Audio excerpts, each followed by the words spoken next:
পরিকল্পনা পরিবর্তন করা। এটা দেখো,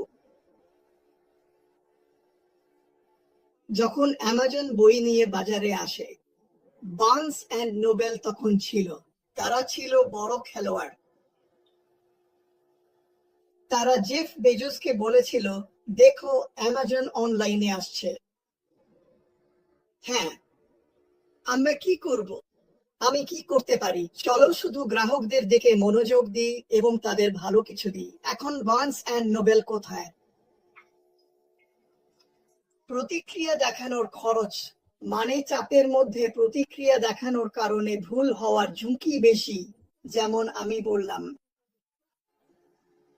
চিরস্থায়ী চাপ ও টেনশন, সুযোগ হারানো, সুনাম নষ্ট হতে পারে, আর মানুষের বিশ্বাসও নষ্ট হতে পারে।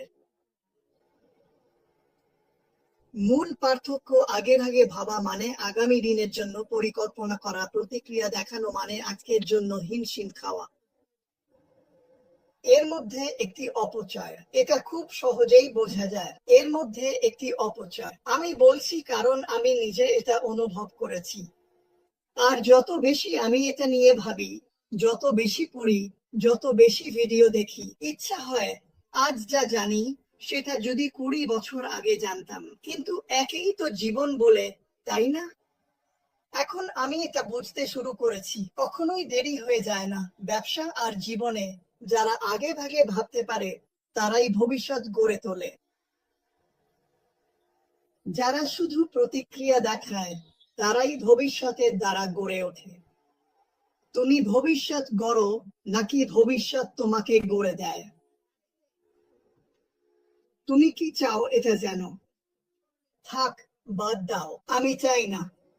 আর জানো কি, মূলত এটাই আমি লিখে রেখেছিলাম। আমি চেন্নাইতে এটা যেন ঠিক মতো বলি সেটা নিশ্চিত করতে চেয়েছিলাম, এবং এখন আমি মাইক এলিসের কাছে মাইক্রোফোনটা দিচ্ছি। হ্যাঁ, না, ধন্যবাদ মাটি। তুমি এটা খুব খুব ভালোভাবে ব্যাখ্যা করেছো মাটি। আমি একটু ভিন্নভাবে কিন্তু একই পয়েন্টগুলো আবারও ব্যাখ্যা করব। প্রত্যাশা এবং প্রতিক্রিয়াশীল হওয়া, এই বিষয়গুলো মাটির কাছ থেকে যেমন শুনেছো, এই দুটো একেবারেই আলাদা জিনিস। এগুলো সত্যি আলাদা। তুমি যদি প্রতিক্রিয়াশীল হও তাহলে সব সময় পিছিয়ে থাকবে। তুমি এমন এক পরিস্থিতিতে প্রতিক্রিয়া দেখাচ্ছ যার জন্য তুমি প্রস্তুত ছিলে না। আর যখন তুমি পরিস্থিতি বুঝে ওঠো এবং কিভাবে এগোতে হবে তা জানতে পারো, তখনই দেখবে বল অনেক দূর এগিয়ে গেছে, অনেক অনেক দূর। এবং তুমি সব সময় প্রতিক্রিয়াশীল অবস্থায় থাকো। যা কিছু ঘটছে তার প্রতিক্রিয়া দিচ্ছ। আমি বলতে পারি এটা মোটেও ভালো অবস্থান নয়, আর তোমার সেখানে থাকারও দরকার নেই। তোমার প্রতিক্রিয়াশীল হওয়ারও দরকার নেই।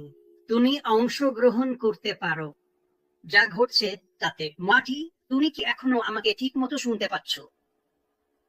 তুমি ঠিক আছো মাইক, তুমি ঠিক আছো। তুমি যাই শুনো না কেন, তুমি ঠিক আছো।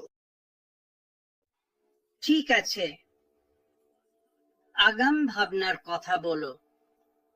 এটা আসলে হচ্ছে। তুমি কি মনে করো কি ঘটতে যাচ্ছে তার একটা শিক্ষিত অনুমান। আর অবশ্যই যদি তুমি তোমার হোমওয়ার্ক করো এবং আগাম ভাবো, তাহলে সেই প্রত্যাশা বেশ ভালোই হবে।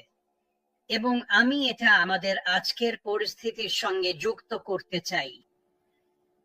তুমি জানো, এই মুহূর্তে আমাদের একটা গল্প শোনানো হচ্ছে। এটা ধাপে ধাপে সামনে আসছে, আর আমরা আমাদের ব্যাক অফিসে প্রতি 2-3-4 দিন পর পরই এটা শুনছি। এবং এটা সত্যি সত্যি ভালো একটা ব্যাপার। আর তুমি যদি কিছুদিন ধরে এখানে থাকো, সম্পৃক্ত থাকো, মনোযোগ দিয়ে থাকো, তাহলে তুমি কিছুটা আন্দাজ করতে পারো সামনে কি আসতে চলেছে। এখন যখন তুমি আগাম ভাবো সবকিছু ঘটতে শুরু করে, তখন সব সময় ছোটখাটো কিছু ভুল হবে। আমরা সবাই এটা করি।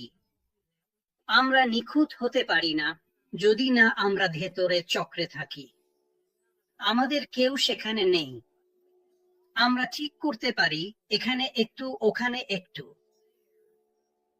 আর তোমার প্রত্যাশা সেটা নিয়ে তুমি এগিয়ে যেতে পারো, এই বুঝে যে হ্যাঁ, বেশিরভাগ ক্ষেত্রেই তোমার ভাবনাটা ঠিক ছিল।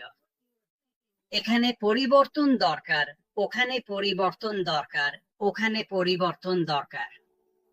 তুমি যখন ভাবো এখন কি হচ্ছে, যখন ভাবো আমাদের সামনে যে গল্পটা বলা হচ্ছে অসাধারণ একটা গল্প, আমি এ নিয়ে একটা ভিডিও করব এই সপ্তাহান্তে। একেবারে অসাধারণ গল্প। তুমি কিছুটা আন্দাজ করতে পারো সামনে কি আসতে চলেছে, আর সেই প্রত্যাশার সঙ্গেই আসে আচ্ছা এবার আমি কি করব। তুমি সবকিছুই আন্দাজ করতে পারো, কিন্তু যখন সেটা সত্যি ঘটে তখন আসলে কিছু একটা করতে হয়, আর সেটাই হচ্ছে ব্যাপক পদক্ষেপ নেওয়া। আমি তোমাকে স্পষ্ট করে বলতে পারি, যদি তুমি তোমার ধারণা অনুযায়ী, তোমার প্রত্যাশা অনুযায়ী ব্যাপক পদক্ষেপ নাও, এবং আমি মনে করি আজ যারা এখানে শুনছো তাদের অনেকেই ঠিক ধরেছ। তোমরা অনেক কিছুই ঠিকভাবে ধরেছ।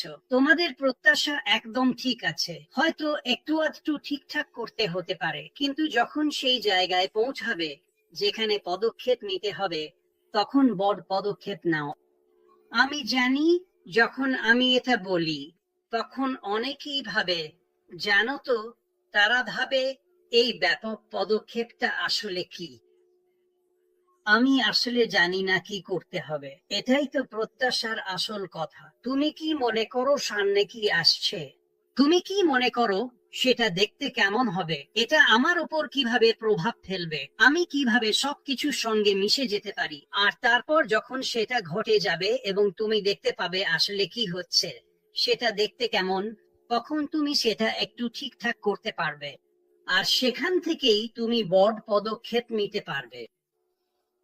আমি তোমাকে বলতে পারি, যে কোনো সময়, সবার জন্য, জীবনের যে কোনো পথে, যখনই বড়, সৎ, পরিষ্কার আর নৈতিক পদক্ষেপ নাও, যখনই এটা করো, এমন এক জায়গায় পৌঁছাবে যেখানে কখনো ভাবনি। আমি এটা পুরোপুরি বিশ্বাস করি। আর শুরুতে তুমি যে বড় পদক্ষেপ নেবে তার প্রতিটা ধাপ ঠিক হতে হবে, এমন কোনো কথা নেই। এটা ঠিক আছে, এটা ঠিক আছে যদি এখানে ওখানে কোনো ভুল করো। যতক্ষণ তুমি শিখতে থাকো, যতক্ষণ তুমি আগে ভাগে ভাবতে থাকো আর প্রতিক্রিয়াশীল না হও, ততক্ষণ ঠিক আছে। প্রতিক্রিয়াশীল হলো না, দেখো আর বোঝার চেষ্টা করো কি হচ্ছে। আজ আমরা যথেষ্ট জানি, আজকের গল্পটা আমরা জানি, আমরা মোটামুটি বুঝতে পারছি কি হচ্ছে আর সামনে কি আসছে। আর এই কারণেই তুমি এখন সত্যি দারুণ একটা অবস্থানে আছো আগে ভাগে ভাবার জন্য। প্রতিক্রিয়াশীল হলো না, আগে ভাগে ভাবতে শুরু করো যদি এখনো সেটা না করো। আর মজার ব্যাপার হচ্ছে, আমি জানি তোমাদের বেশিরভাগই হয়তো ইতিমধ্যে এটা করেছো, কিন্তু যদি না করো তাহলে এখনই শুরু করো। কোম্পানির অন্য নেতাদের কথা শোনো, মানুষ কি বলছে সেটা শোনো, ব্যাক অফিসে কি হচ্ছে সেটা দেখো, কি গল্প বলা হচ্ছে সেটা বোঝার চেষ্টা করো। আমার মনে হয় আমাদের এখন যেসব কথা বলা হচ্ছে সেই গল্প থেকে অনেক কিছু শেখার আছে। আর যখন তুমি এটা করতে শুরু করবে তখনই বুঝতে পারবে, হ্যাঁ, আমি আগে ভাগে বুঝতে পারছি কি হতে যাচ্ছে, আর সেটা আমার জীবনে কিভাবে প্রভাব ফেলবে, আর আমি কিভাবে এসব বিষয় নিয়ে ভাবার সময় এটাকে সত্যি দারুণ ইতিবাচক কিছুতে পরিণত করতে পারি। আর তুমি এটা করতে পারো। আর অবশ্যই, যেমনটা বলেছি, আমি এই সপ্তাহান্তে ব্যাক অফিসে যেসব জিনিস আপলোড হয়েছে সেগুলো নিয়ে একটা ভিডিও করার চেষ্টা করব। আমার মনে হয় এগুলো অসাধারণ, কিন্তু যদি তুমি যুক্ত থাকো, পড়তে থাকো, শুনতে থাকো, তাহলে এই আগাম ধারণা তোমার মধ্যে স্বাভাবিকভাবেই চলে আসবে। তুমি নিজেই বুঝে যাবে কি হতে চলেছে। আর আবারও বলছি, এটা নিখুঁত হতে হবে না। আমি কখনোই কখনোই কখনোই নিখুঁত নই, কিন্তু আমি সব সময় আগাম ভাবি। আমি সব সময় ভাবি কি হতে পারে, কি ঘটতে চলেছে, আর সেটা আমার ওপর কিভাবে প্রভাব ফেলবে, আর তোমার ওপর কিভাবে প্রভাব ফেলবে। তাই আমার মনে হয় এটা দারুণ একটা বিষয়। আগাম ধারণা বা প্রত্যাশা দারুণ জিনিস। যদি তুমি এটা সঠিকভাবে করো, জ্ঞান ভিত্তিক বিশ্লেষণ তৈরি করো, আর তারপর যখন এটা প্রকাশ পাবে, তখনই তুমি দেখতে পাবে ঠিক কতটা কাছাকাছি ছিলে, আর সেখান থেকে তুমি সেটার সঙ্গে তাল মিলিয়ে এগিয়ে যাবে। কিন্তু কখনোই প্রতিক্রিয়াশীল হজো না। প্রতিক্রিয়াশীল, আমি আমার জীবনে এটা করেছি।